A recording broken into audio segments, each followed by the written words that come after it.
The FBI in Peace and War, ordinarily heard at this time throughout the year, is taking its usual summer vacation and will return to CBS 1 week from tonight on September 1st.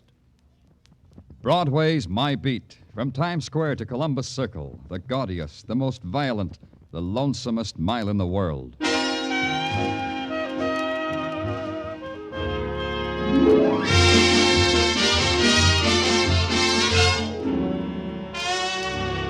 Broadway's My Beat, with Larry Thor as Detective Danny Clover.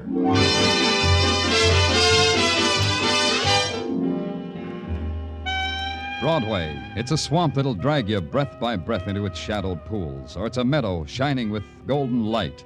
It's a place and a time and a loneliness that reaches out for you, then beckons you into an airless room and locks the door. You get out or you don't. Either way, it's Broadway, My Beat.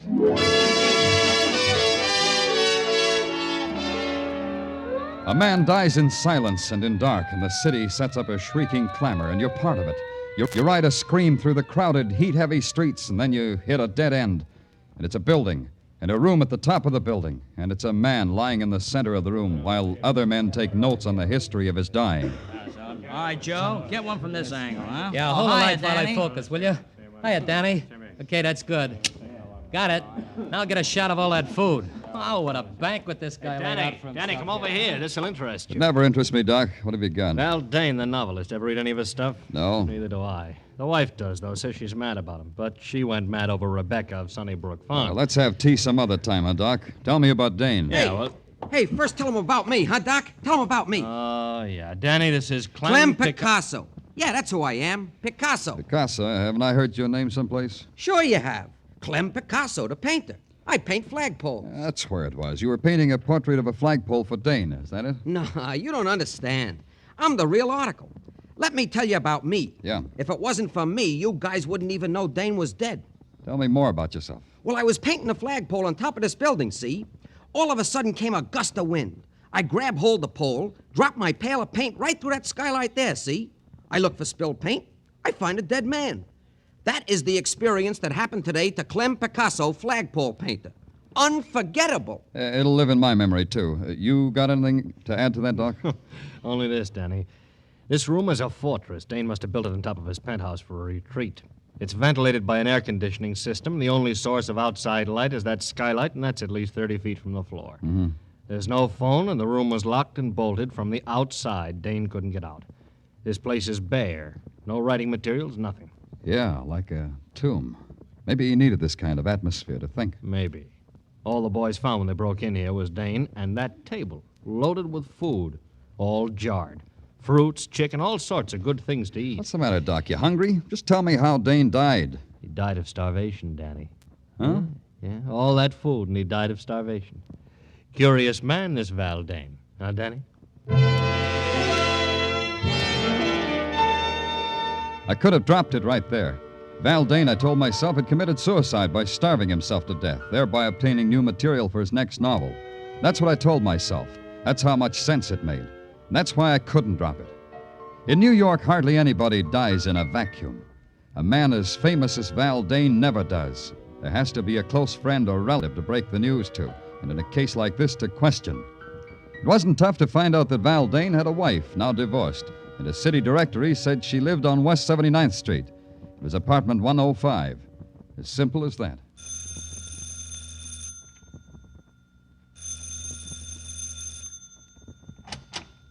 Yes, what is it? You're Mrs. Dane?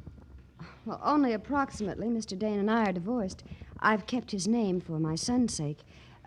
You're... Danny Clover. I'm from the police. Oh, how interesting. We've never had a caller here from the police. Won't you come in? Thank you. I do hope you'll stay until Jimmy comes home. Jimmy is my son, Mr. Clover. I'm sure he'd love to hear the experiences you'd have to tell him. In here, the living room.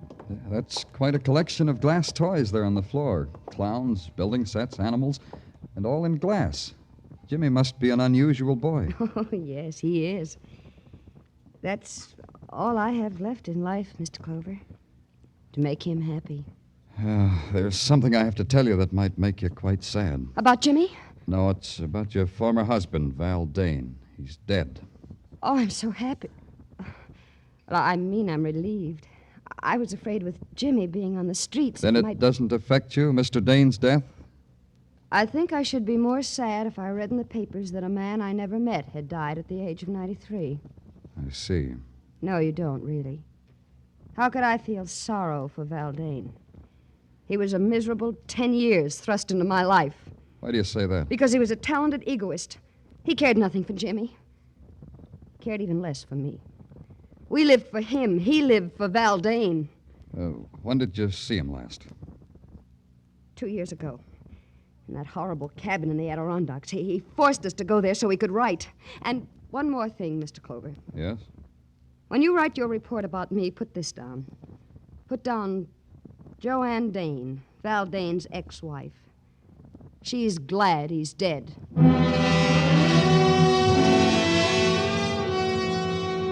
I didn't bother to tell Joanne Dane that her former husband had starved to death. I had a feeling she would have enjoyed that too much, and death doesn't need laughing at. But when I hit Broadway again, death was screaming at me in big black letters. Val Dane had become public property for a nickel a copy. You got the funny papers, too. I called headquarters and asked Sergeant Tartaglia if anything new had turned up. Something new had. Get back to your office right away, the sergeant said. There's a guy who wants to see you. He's hysterical.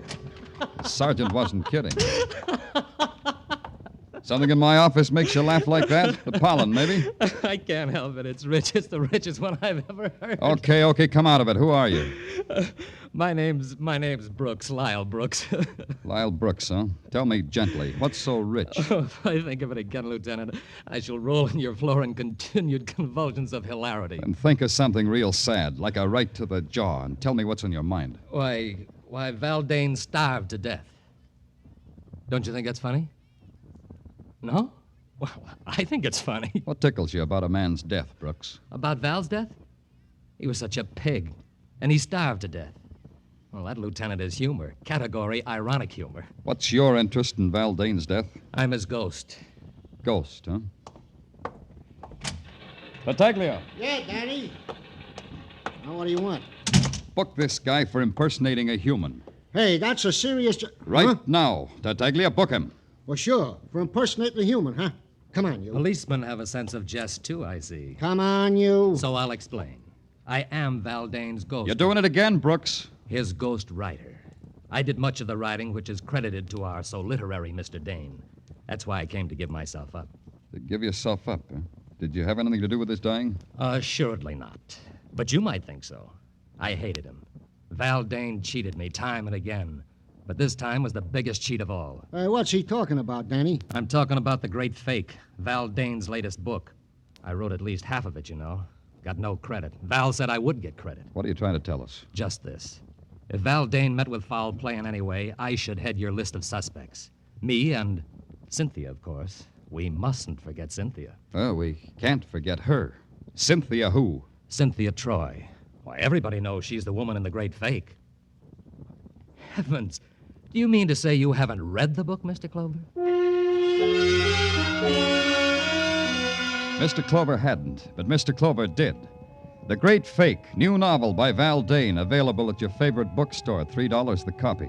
I bought it, noted it carefully on my expense account, and went home and curled up with $3 worth of vitriol. Because that's what the novel was. A book of hate, a sneering book, a book without humor. There wasn't a person in it, only caricatures dipped in acid. And the leading woman of the novel had been dipped deepest of all. It tweaked me. The next morning, I just had to see her. I'd been expecting a call from the police, Mr. Clover. Drink? No, thanks, Miss Troy. Then you won't mind if I do. No. I realize it's before noon, but then I haven't had my breakfast yet. You sure you won't have a drink? Yeah, I'm sure. Just why had you been expecting a call from the police, Miss Troy? Because I have no doubt about your intelligence. One thing you must know in my business is never to underestimate anybody. You mind if I ask what your business is? The same as in Val's novel. I give parties, Mr. Clover. I arrange that the unfortunate rich be impressed by their leisure and their wealth. By opulent and clever parties, Mr. Clover. For an opulent price, Mr. Clover. Now the question, Miss Troy. Why Why were you expected, Mr. Clover? The answer is a question. How do you get a man to starve to death? I've been asking myself that. You think somebody got Val Dane to starve? Undoubtedly. Val Dane was a man whose only love was Val Dane. He was too jealous of his love to kill himself. He would never commit suicide. Then you think he was murdered? I believe I implied that, don't you? Did you kill him? The idea titillates me. Yes, it's a rare thought.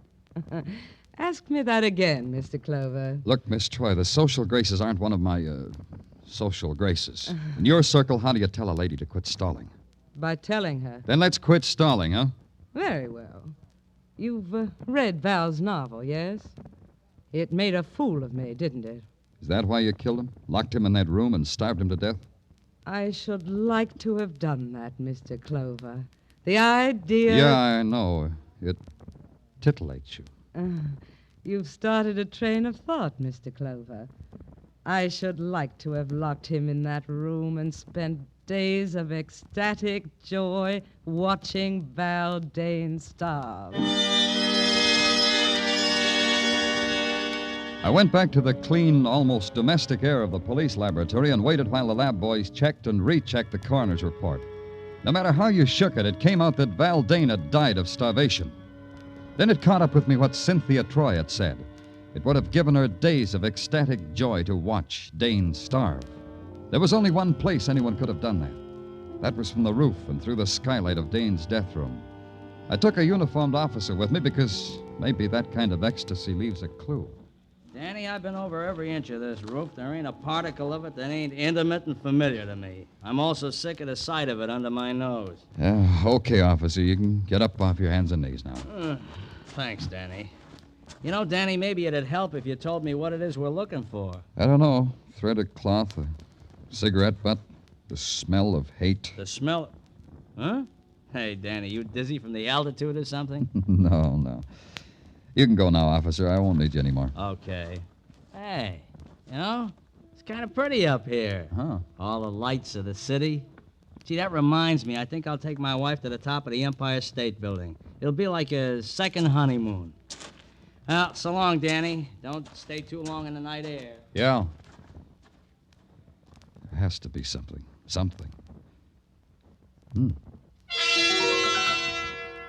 Didn't make sense what I saw. A piece of Scotch tape stuck to one of the panes of the skylight. I leaned down to examine it. And then there was something that did make sense. The sound of someone moving toward me. And then I whipped out my gun and ducked behind the jut of the skylight.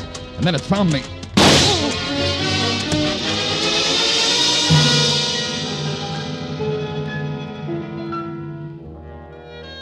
When I woke, a sickly dawn spread itself over the roof and over me. I took inventory and found I was missing 2 items. A valuable hunk of skin from my right temple and a piece of Scotch tape. Just that. Scotch tape.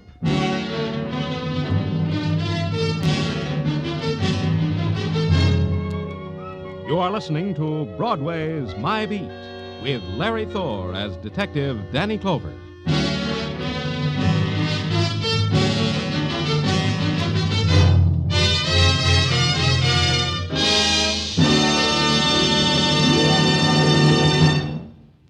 A thrill a minute. High tension suspense from the word go. Dramatic excitement that builds and builds until it explodes in a smashing climax. That's Inner Sanctum, the great mystery show that's another of CBS top-notch Monday night programs. You'll find Inner Sanctum one of the most entertaining spots on your Monday night listening schedule. And remember, Lux Radio Theater returns next Monday, August 29th, for its 15th year of great dramatic presentations.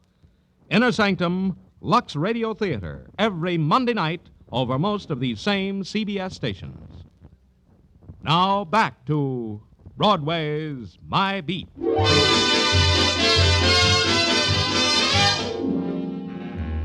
Morning on Broadway is like any other August morning on 1,000 other main drags. People are caught up in a salary to be earned, baseball scores, and the heat. You keep moving and do the best you can.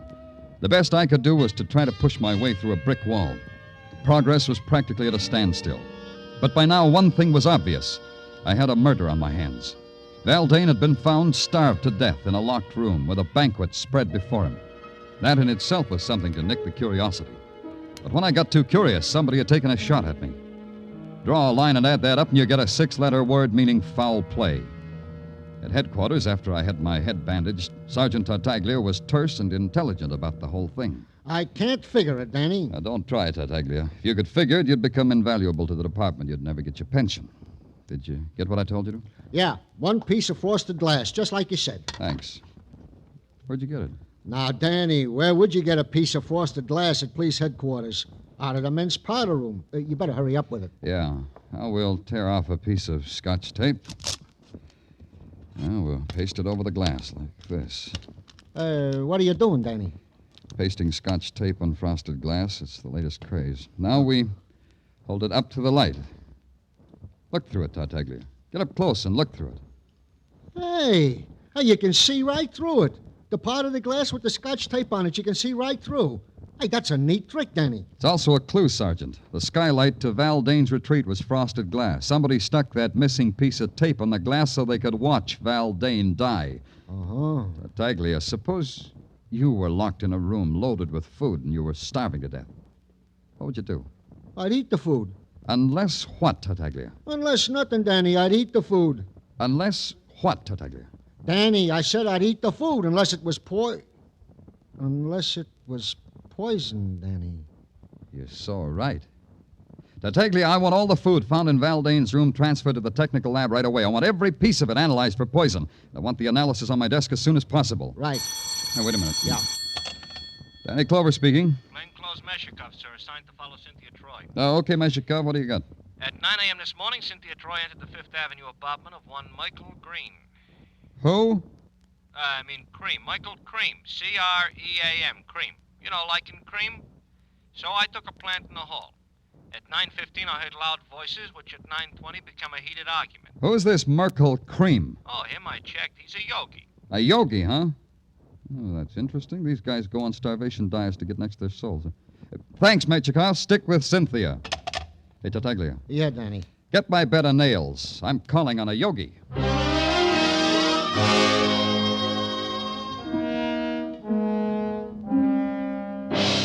The yogi with the homogenized name, Merkel Cream, lived in a rich, creamy Fifth Avenue mansion with a high money-fat content.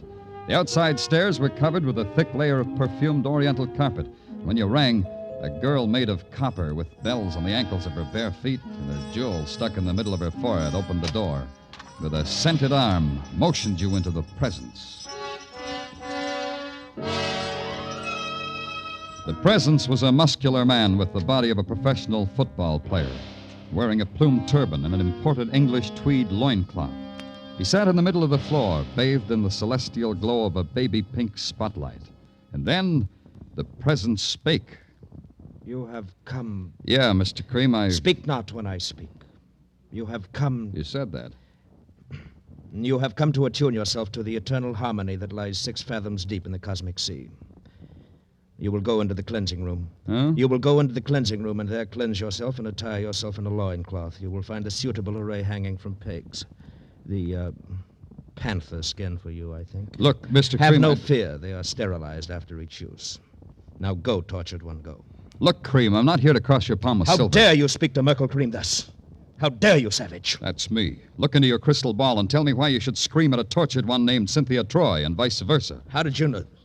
Don't answer. I will answer for you. You are omniscient, clairvoyant, like the me that is the true me. Like the me that is Danny Clover, New York police. I got a hunk of protoplasm named Meshikov who floats under windows and soaks up things like a fishwife's brawl between you and Cynthia. But you are clairvoyant. The Cynthia underneath Cynthia is a fishwife. She pays you to tell her that? Cynthia Troy is a disciple. Disciple fall out sometimes, as you know. I've heard. And Val Dane, he was a disciple, too. What did you do to Dane, Yogi? Put him on a starvation diet for his eternal harmony? Then you've read his book. Yeah, he gave you a paragraph. Let's see if I can remember the exact words. The yogi, a vicious parasite, a jeweled vampire, a stinking phony. Did I quote the exact words exactly, Yogi Cream? Dane died in a way that pleases me. He died in an agony of hunger. What does it matter if his exact words are remembered? To him or to me, what does it matter? Yeah. Get up, Cream. You're coming with me. I got a feeling you can give me better answers with your pants on. You believe that I'm a fake. You believe what Dane said of me. To put it bluntly, Cream, yeah. Sorry, but yeah. Maybe Dane killed your lush racket with his bestseller. Maybe you knew it would. Maybe you arranged for him to die. Let's go. Help me up, Mr. Clover. Yeah, cosmic harmony makes you weak. All right. You know I can't afford to go to jail. It would ruin me. Let go of me. If you move, Mr. Clover, I'll break your back as if it were a stick of wood. Let go of me. A little trick I learned from a man on Amsterdam Avenue. 10 judo lessons for $20. Worth it, don't you think? Don't you think? I got my lessons for free. Well, send them back. They're no good. Let's find out, shall we? Let's find out. Now, my way, Cream. Let's do it my way. Oh. Well, what do you know? The yogi found cosmic harmony. Has to be a phone in this dump. Yeah.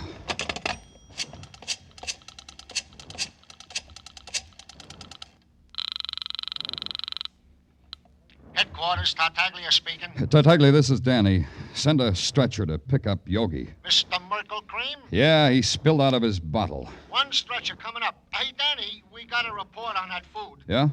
Give it to me. I was about to, Danny. You know, it is very interesting. Tartaglia, if you don't talk fast, order a stretcher for yourself, too. What about that food? Well, that's what I'm telling you, so interesting. It was not poison, Danny. Baldane's food was not poison. Until the yogi was in condition to talk to me, I had to talk to myself. What kind of man was Val Dane? That was the big question, the important question.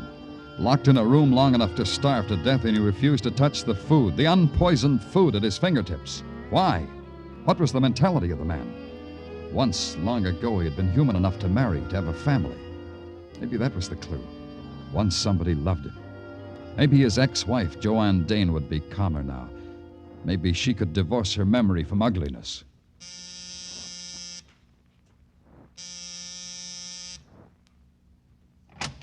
Yes? Who are you? I'm Danny Clover, police detective. Who are you? I'm the landlady. What can I do for you? I want to see Joanne Dane. Joanne's not in any trouble. She's a fine girl. What kind of trouble would she be in? No, I didn't say she was in any trouble. I just wanted to talk to her. Well, she ain't in. Where is she? Oh, Joanne's out for a walk. With Jimmy? Jimmy? What are you talking about? His son, Jimmy. Mister, you got the wrong address. Joanne's got no son. Nobody lives here by the name of Jimmy. Say, what kind of a detective are you anyway? Yeah. What kind, Clover? Let's go find out.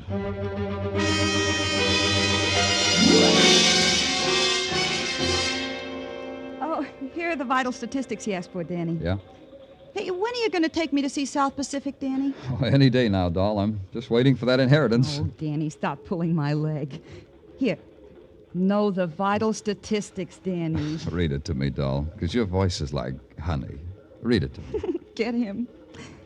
James Dane, age 4, son of Val and Joanne Dane. Died June 22nd, 1947. Cause of death, accidental poisoning. Death spasms took 4 hours. Remoteness of cabin in Adirondacks made it impossible to reach boy in time to help. Signed, Dr. James Robeson. Hey, Danny, where you going? I haven't finished. Danny, come back here. I've got some things to settle.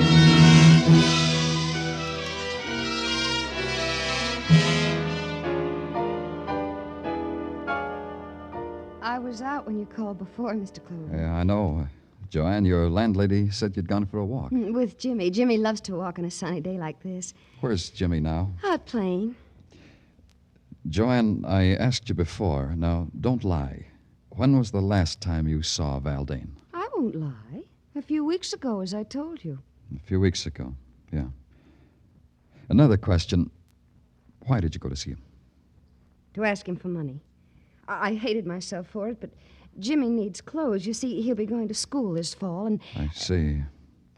Joanne, did you take anything with you, anything that you gave to Val? Well, I don't think so. I can't remember that I did. Food? Why... Food in jars, chicken, preserves, things like that? Well, now that that you mention it, Mr. Clover, I think I... Yes, Joanne, you told Val that food was poisoned, didn't you? Just before you left, just before you closed the door behind you. You told Val it was poison, didn't you, Joanne? What are you talking about? Just before you locked the door and bolted it behind you, you told him that. You pointed a gun at him and told him that. Why should I do that? Joanne, listen to me. Jimmy is dead, isn't he? Jimmy dead? Jimmy dead? Jimmy died 2 years ago. You know that, Joanne. No, what? I don't know what you're saying. In the Adirondacks, one summer 2 years ago. Jimmy took some poison by mistake. There was no way to get help soon enough. You and Val had to watch him die. You're making all that up. You blamed it on your husband. You blamed him for bringing you there because it was so remote. No, it wasn't that way at all. Yes, it was. You left that food with your husband, Joanne. You told him it was poisoned. You knew he'd never have courage to taste that food after seeing the way Jimmy died. Your husband took his chances with starvation rather than suffer the way Jimmy did. Jimmy suffer? Jimmy dead? Yes, Joanne, he's dead. These glass toys are only a lie that you're making yourself Put believe. them down. They're Jimmy's toys. Your final revenge, Joanne. You had to watch Val die. Yes. You came back each night to look through the skylight. Yes. Finally, when he was dead, you came back to remove that tape. That's when you saw me. Yes. And I wanted to kill you because I was frightened of you, Mr. Clover. That's the only reason. I didn't hate you then. You've got to believe me. I didn't hate you. Joanne. But I hate you now. And I've got to kill you now, Mr. Clover. I've got to. Joanne, put down that gun. I'll kill you. You broke Jimmy's toys. You broke them. Oh, Jimmy. Jimmy, all your beautiful toys broken. All your toys. Oh, Jimmy. How can you forgive me, son? I'm sorry. Oh, you're Hello? Give me the police department. This is Danny Clover. No, I don't want a riot squad. I want an ambulance and a doctor.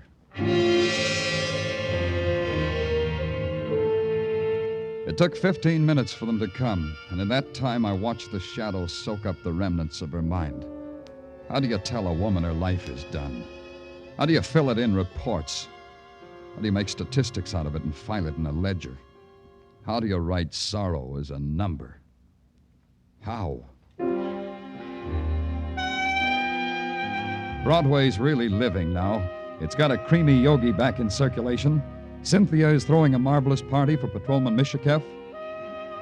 And the ghost, Lyle Brooks, he's haunting another author. Broadway's jaunty now, and it wears a chip on its shoulder. It's flexing its muscles and daring the nighttime. And before it's over, it'll tear itself apart and laugh at its own agony. It's Broadway, the gaudiest, the most violent, the lonesomest mile in the world. Broadway, my beat.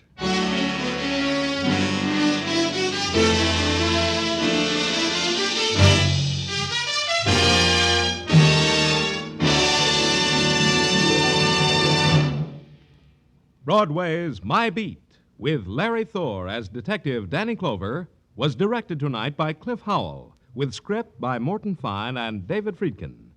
Musical direction is by Lud Gluskin.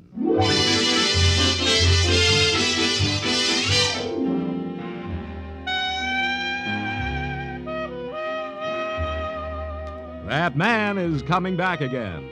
Yes, Arthur Godfrey is returning from his vacation, and he'll be helping some promising young performers up the ladder of success when Arthur Godfrey's Talent Scouts return to the air next Monday night over most of these same CBS network stations. Along with the Talent Scouts, you can hear such great shows as My Friend Irma, Inner Sanctum, the Lux Radio Theater, and The Bob Hawke Show, all on Monday nights and all on CBS.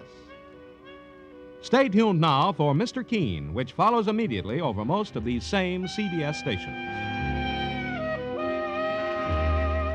This is CBS, where you hear Lux Radio Theater every Monday, the Columbia Broadcasting System.